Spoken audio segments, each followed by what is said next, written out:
මුළු cash purchase කරන්න අපි ණයට බඩු දෙන්නවා. අපි එතින්දී කතා කරමුද අපි කම්පැනි එක රෙජිස්ටර් කරන්න කොහොමද? ඊළඟට මොකද තියෙන යා ටැක්ස් ලයබිලිටි මොනවද? කොහොමද මෙයාලා ගිණුම් කරන්නේ කටයුතු කරගෙන යන්න? ආයිබෝවන් අපි අද ඔබව පිළිගන්නවා ව්‍යාපාර.lk ව්‍යාවසායික දැනුම ලබා දෙන සීරීස් එකට. අද අපිත් සමග එකතු වෙලා සිටිනවා අවුරුදු 30ක පළපුරුද්ද තියෙන ඒ වගේම ව්‍යාපාර ශාස්ත්‍රයේ ඉතා විශාල වැඩ කොටසක් ඉටු කරන මහත්මයෙක් සමග. ඒ වගේම අපි අද කතා කරන්න බලාපොරොත්තු වෙනවා ව්‍යාවසායිකත්වයේ ගොඩක් දෙනා හිතන්නේ නැතුව යම්කිසි විදිහක ගැටලු වලට බලපා හැකි අංග දෙකක් ගැන. අයිබෝ ඔබතුමිය කිව්ව ප්‍රශ්නේ ලොකු ප්‍රශ්නයක්. ඒක අපිට එකපාර කියලා කරන්න බෑ. නමුත් අපි බලමු එන්ටර්ප්‍රිනර්ස්ට කොහොමද අපි දැනුවත් කරන්න කියන එක. ඒක වැදගත් දෙයක්. මොකද දැන් ගොඩක් අය ව්‍යාපාර පටන් ගන්න යනවා. හැබැයි ඒ කරන්නේ අනුකරණ හින්දා. තමන්ට තමන්ගේ හැකියාව දැනගන්න ඕනේ. තමන් ගැන අවබෝධයක් තියෙන්න ඕන. උතර තමන් දන්න මට මේ දේ කරොත් මට ඉස්සරහට යන්න පුළුවන්. අදිෂ්ඨානෙ very important. උතර ඒ වගේ ඊළඟ තෝරගන්න මොකද්ද මම කරන්නේ බිස්නස් එක කියලා. හැමෝම කරන දේ කරන්න එපා. තමන් අලුත් දෙයක් කරන්න. උතර දැන් තමන් තෝරගන්න තමන්ට මොකද කරන්න පුළුවන් බිස්නස් එක කියලා. අනිත් අය කරන දේ කරන්න යන්නේ. තමන්ට පුළුවන් තමන් දන්නව අනාගතේ මොකද කරන්න. තමන් තෝරගත්ත බිස්නස් එක ගැන තමන්ගේ කම්පියුටර් එකක් තියෙනවා. ඊළඟට තමයි තමන් දැනගන්න මේ කරන බිස්නස් එක තාව කාලික දෙයක් නෙවෙයි. තමන් ලෝන් ටර්ම් මේක. තමන් තෝරගන්න ඉස්සර බිස්නස් නමක් තෝරගන්න ඕන. දැන් උදාහරණයක් අපි වෘත්තියක් කරන කෙනෙක් නම් ඒ වෘත්තියේ නම යූස් කරන්න පුළුවන්. ඒ කියන්නේ සමසර් නම යූස් කරන්න පුළුවන් වෘත්තියේ ජොබ් එකක් කරනවා. නමුත් මේක සේවයක් නෙවෙයි. තමන් තෝරගන්න අපිට මොකක් හරි නිෂ්පාදනයක් හෝ භාණ්ඩයක් විකුණන්න නම් ඒකට හොඳ නමක් තෝරගන්න. ඒ නම අනාගතේ ග්ලෝබල් කරගන්න පුළුවන්. ඉන්ටර්නැෂනල් මාකට් එකට යන්න පුළුවන් වෙන්න ඕන. බ්‍රෑන්ඩ් එකක් හදන්න ඒකනේ ඉමේජ් එකක් හදන්න එපා. ඒතර ඒ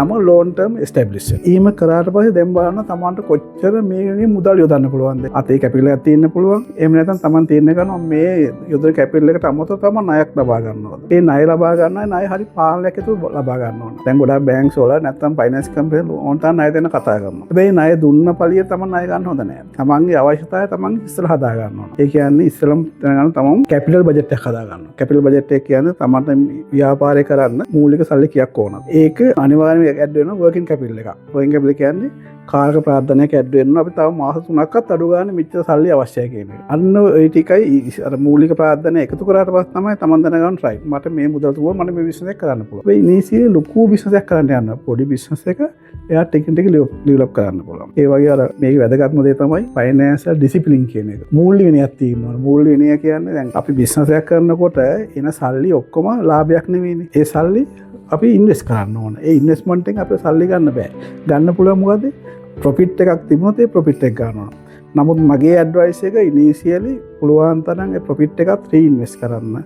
රීඉන්වෙස්ට් කළා තමන්ට පුළුවන් බිස්නස් එක ඩෙවලොප් කරගන්න. හැබැයි මේ කියන්නේ වෙනස් වෙන්න පුළුවන්. මොකද තමන්ගේ තියෙන කැපිටල් රික්වයර්මන්ට් එක ගන්නවා. තමන් හොඳ සල්ලි තියෙනවා නම් ওই කීන් ටික වෙනස් වෙන්න පුළුවන්. හැබැයි තමන් පොඩියෙන් පටන් ගන්න පොඩි කෙනෙක් නම් හදිසියේ ඩිසිප්ලින් එක යන්න ඕන. හැබැයි ඒ වුණාට මහා පරිමාණයෙන් කරත් සල්ලි හොඳට තිබුණා ෆයිනෑන්ෂල් ඩිසිප්ලින් නැත්තම් යා සල්ලි ටික නොදැනුවත්වම නැති වෙලා ගිහිල්ලා. අවුරුද්දේ අන්තිම බලනකොට තමන්ට ප්‍රොෆිට් එකක් නැහැ. තමන්ගේ ඉන්වෙස්ට්මන්ට් එකක් නැහැ. ඒකින්ද වැදගත්. ඊළඟ තමයි අපි අර කිව්වා වගේ තමන්ට කැපිටල් එක අතින් දාන්න පුළුවන්. තව කොටසක් ණය ගන්න පුළුවන්. ඒ ණය ගන්නකොට වැදගත්ම දේ තමයි බලන්න කීයද ණය දෙන අනුපාත පොලි අනුපාතය කියන එක. ඒ පොලි අනුපාතයයි ඔතන තමන්ගේ කාලයයි ශ්‍රමයයි ඔක්කොම යොදවලා ඒකට අදාළ වෙන ලාභයක් ලැබෙනවා නම් තමයි තමන් අර ණයකට යන්න ඕනේ. එහෙම නැත්නම් මොකද වෙන්නේ? අවුරුද්දේ අවසානයේකොට ඔයාට ෆයිනෑන්ෂල් ලොස් එකක් කියලා. ඒක තේරෙන්නේ නැහැ. ටිකින් ටික යනකොට තමයි තේරෙන්නේ. උතර අවුරුද්දේ අන්තිම වෙනකොට අනවශ්‍ය ණය බර කරන්න එපා. මොකද අපේ සල්ලි අවශ්‍ය වුණාම අපේ සල්ලි හිර වෙන තැන් තියෙන කීපයක්. එකක් තමයි අපේ ස්ථාවරවත්කම සල්ලි කොටස යට කරන්න ඕන. අපි බඩු ගන්නකොට අපි ඒවල සල්ලි ගෙවන්න ඕන.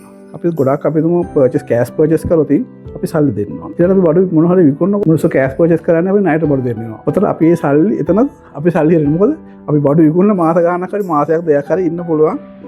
එතන තියෙනවා අපේ සල්ලි හිර වෙලා ඒ ඩේටාස්ලා. එකක් තමයි අපි ස්ථාර වචකම් වල සල්ලි යට වෙනවා. දෙවෙනි එක අපි බඩු ගන්න සල්ලි යට වෙනවා. ඊළඟට අපි බඩු විකුණපුවා සීලස් වෙනවා. කෑෂ් වෙනකම් අපි සල්ලි හිර වෙනවා. ඔතන ওই ටිකට අමතරව ඔතයි මේ ඊට අමතරව තමන්ගේ වැඩ කරන ව්‍යාපාරේ වෙන වියදම් තියෙනවා. එදිනෙදා වියදම්. සේවකයන් පඩි ගෙවන්න ඕන. ආයතනයක් අපේ කුලිය රෙන්ට් එකක් ගෙවන්න ඕන. ඔතකොට තව නඩත් වියදම් තියෙනවා. ඉලෙක්ට්‍රිසිටි වෝට හැම දෙයක්ම තියෙනවනේ. අන්න ඒ ටික ඉස්සෙල්ලා ප්ලෑන් කරගන්න ඕන. ඒ ප්ලෑන් කරලා තමයි බිස්නස් පටන් ගන්න. මේ ටික හයිට කරොත් ඔයාට යන්න පුළුවන්. ඊළඟ ස්ටෙප් එක තමයි කොහොමද කම්පැනි රෙජිස්ටර් කරන්න කියලා. ඔයා රෙජිස්ටර් කරනකොට තමන් තීරණය කරනවා මම මොනවා එකටද යන්නේ කියලා. තනි ව්‍යාපාරයක් වශයෙන් රෙජිස්ටර් කරනවද? නැත්නම් මම තව කාර්බෝහයිඩ්‍රේට් එකතු වෙලා පාර්ට්නර්ෂිප් එකක් කරනවද? එහෙම නැත්නම් මම ලිමිටඩ් ලයබිලිටි කම්පැනියක් රෙජිස්ටර් කරනවාද කියන. උතර ওই ක්‍රම තුනේදීම බලන්න තමන්ට වඩා වාසිය කොයිද කියන්නේ. තමන් තීරණය කරන මොන ක්‍රමයකටද යන්නේ කියන. අපි දැකලා තියෙනවා ව්‍යවසායකයෝ පටන් ගන්නවා පොඩියට. ඒ වෙලාවේදී ඒගොල්ලන් පටන් ගන්නේ තනි ව්‍යාපාරයක් හැටියට. නමුත් වර්ධනය වෙද්දිත් මේ තනි ව්‍යාපාරයම පවත්වාගෙන යන්න. මහා පරිමාණය කරන්න බලාපොරොත්තු වෙනවනම් නෑ ඔබතුමීක හරි. මොකද ඇත්තට ඉනිෂියලි මම කිව්වා පටන් ගන්නකොට තනියම පටන් ගන්න එක හොඳයි. හැබැයි මෙයා හැමදාම ඕක කරතින් අර කවදාකවත් එයාගේ බිස්නස් එක ස්පෑන් වෙන්නේ නෑ. කම්පැනියක් වුණාම නැත්නම් ලිමිටඩ් ලයබිලිටි එකක් වුණාම ඒක වෙනම තියෙන මැනේජ්මන්ට් සිස්ටම් එකක් තියෙනවා. එතකොට ඒක වෙන බෝඩ් එකක් ඉන්නවා. මොකද දැන් තනි ව්‍යාපාරයක් ගත්තොත් අපි කියන්නේ ඒක ලිමිටඩ් ලයිෆ්. මොකද මිනිස්සුගේ ජීවිතේ ටික කාලයක්. අනිවාර්යෙන් අපි ස්වභාවික මිනිස්සු මැරෙනවා. ඔතන බිස්නස් එතනින් ඉවර වෙනවා. හැබැයි කම්පැනියක් කියන්නේ අන්ලිමිටඩ් ලයිෆ්. ඒක ලයිෆ් එක අන්ලිමිටඩ්. ඒ කම්පැනි කවදාවත් මැරෙන්නේ නැහැ. ඔතන තමන්ට ඕන තමන්ගේ පවුලේ අය මේක සහභාගී කරන ළමයින්ට කම්පැනි ෂෙයාර්ස් දෙන්න පුළුවන්. ඔතන ෂෙයාර් හෝල්ඩර් කෙනෙක් වෙනවා. ඒ වගේම කම්පැනි පවුලේ අය ඩිරෙක්ටර් කරන්න පුළුවන්.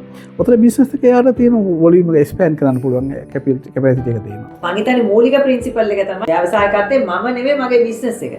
හරි. ඉතින් ඒක ගැන පොඩ්ඩක් අපි ෆැමිලි ඒ කට්ටිය එකතු කරන බිස්නස්. අපි මේ ආදායම ඔක්කොම අපේ ප්‍රොෆිට් නෙවෙයි. ඒකේ තියෙන බඩු ගත්ත කොස්ට් එක තියෙනවා. ඔතන ඒකත් අපි ප්‍රොෆිට් එක නෙවෙයිනේ. දල්ලාභය කියන්නේ විකුණුම් මිලයි. අපි අර ඒකට ගියේ වියදමයි අඩු කරාම තමයි දල්ලාභය එන්නේ.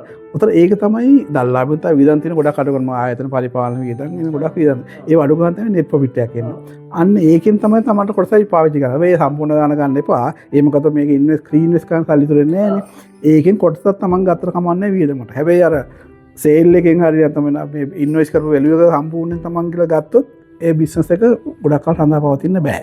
ඒක තමයි ෆයිනෑන්ස් ඉස් වෙරි ඉම්පෝර්ටන්ට්. දාන සල්ලි හැම එකක්ම තමන්ගේ සල්ලි නෙමෙයි හිතන්න ඕනේ. මේක බිස්නස් එක සල්ලි. බලන්න මෙයා මාසෙ මගේ ආදායම කොච්චර කියන්නේ සේල් මෙච්චර කළා සර්විස් ඉන්කම් මෙච්චර තියෙනවා. මේකට මෙච්චර වියදමක් ගියා.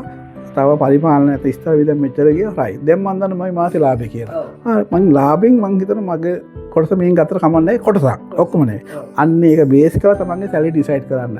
නැතුව සමහරවිට මම මේ ආයතනේ මම තමයි අයිතිකාරයා. මම මැනේජින් ඩිරෙක්ටර්. හරි මම ලොකු සැලරියක් ගන්න යන්න එපා. එහෙම ගත්තොත් බිස්නස් එකේ සැලරි තමයි අපි අදලා තියෙන්නේ. ඒක වැදගත්. ඉතින් බොහොම ස්තුතියි අද දවසේ අපිත් සමග එකතු වුණාට. අපිත් සමග රැඳී සිටින්න ව්‍යාපාර.lk ව්‍යවසායක දැනුම සීරීස් එක අද අපි පටන් ගත්තා.